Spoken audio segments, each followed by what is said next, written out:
Huawei is very dangerous. Rarely does a country go to war with a private company. We have met the enemy, and it is Huawei. But America has done just that. We're not going to do business with Huawei. Huawei represents a national security risk. But is this really about Huawei, or is it something bigger than that? It's not can you trust Huawei, it's can you trust the Chinese government. And what is the threat? This is exactly what China wants. They want to divide Western alliances through bits and bytes, not bullets and bombs. 美国基于什么政治目的我不理解。 So what is this war really about, and why is Huawei in the middle of it?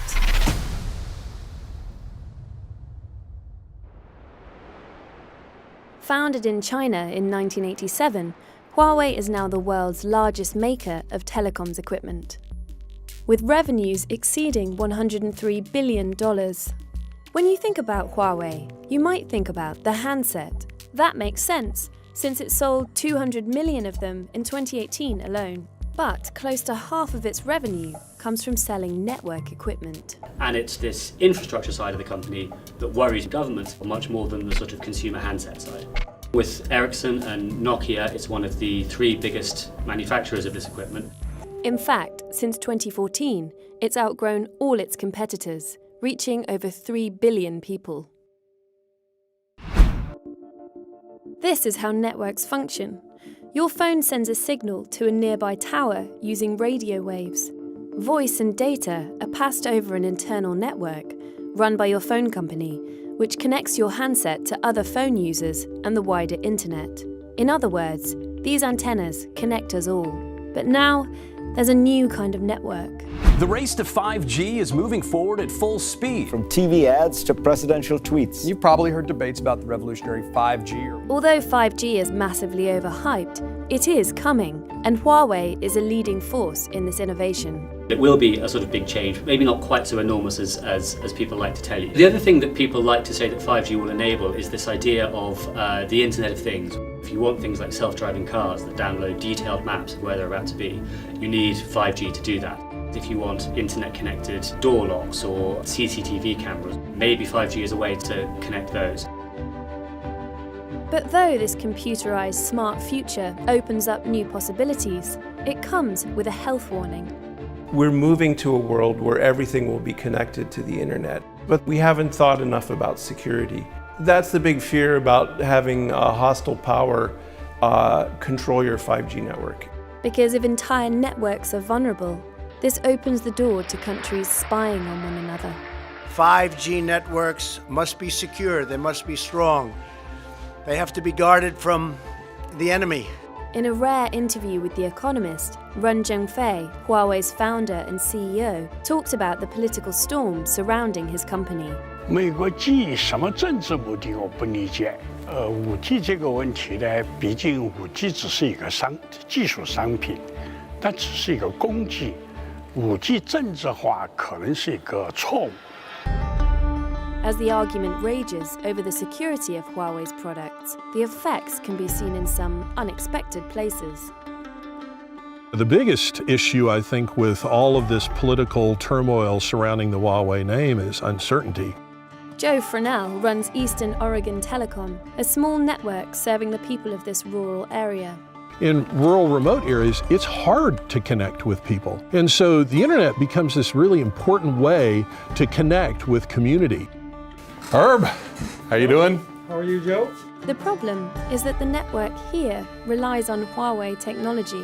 So you're using the internet from Eastern Oregon Telecom to be able to run, monitor, control all of these pivot irrigation systems. I have no idea how we'll do without it. The Huawei equipment was 30 to 40% less than everything else on the market, and it's more capable and more reliable. This economic boom that's out here, all of this effective agriculture that's going on out here would not be effective or even possible without internet connectivity. It's a similar story around the world. Mobile phone users in developing countries have benefited from Huawei's attractive deals. But how is Huawei undercutting its competitors? Huawei can offer cheaper prices because they are heavily subsidized by the Chinese government. These are allegations that are strenuously denied by Huawei.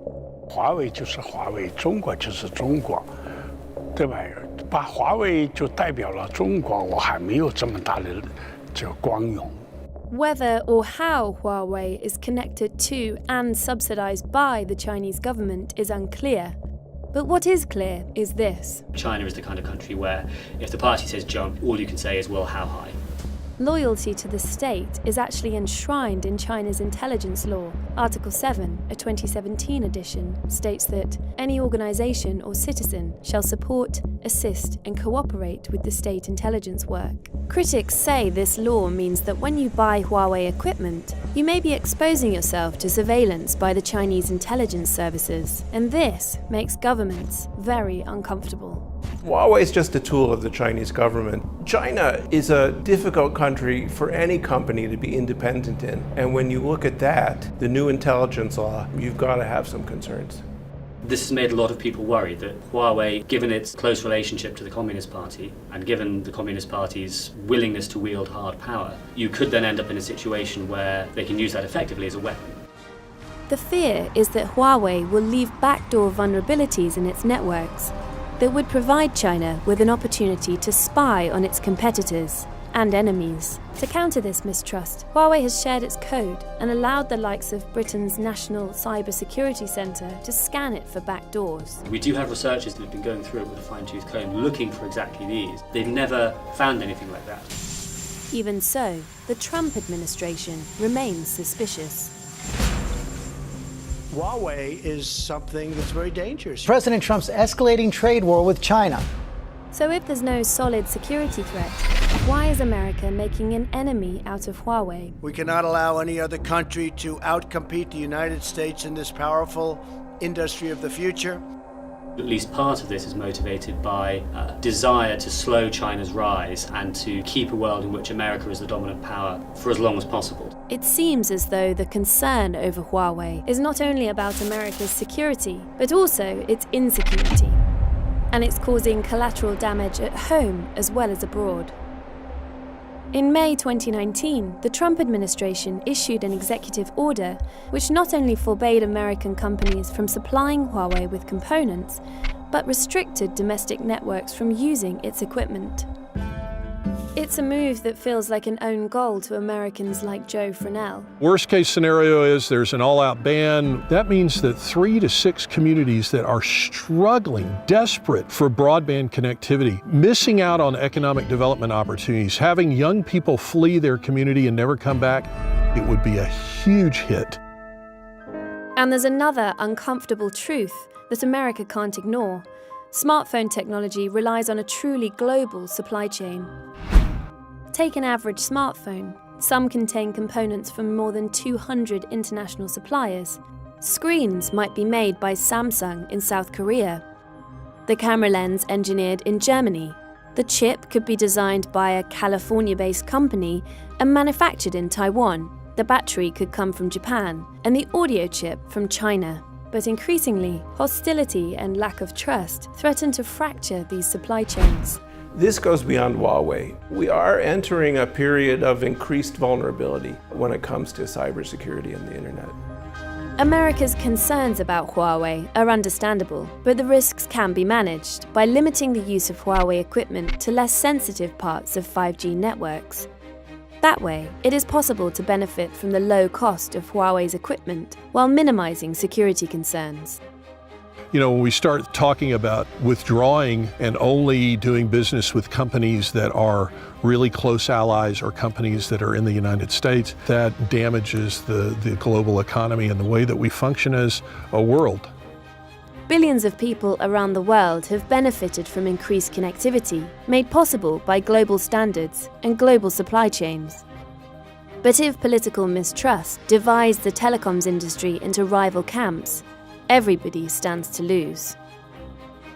If you want to learn more about Huawei, you can click on the link opposite where you'll find further Economist coverage and some research, data and studies used to make this film. Thanks for watching. If you want to see more films like this, then hit the subscribe button in the link below.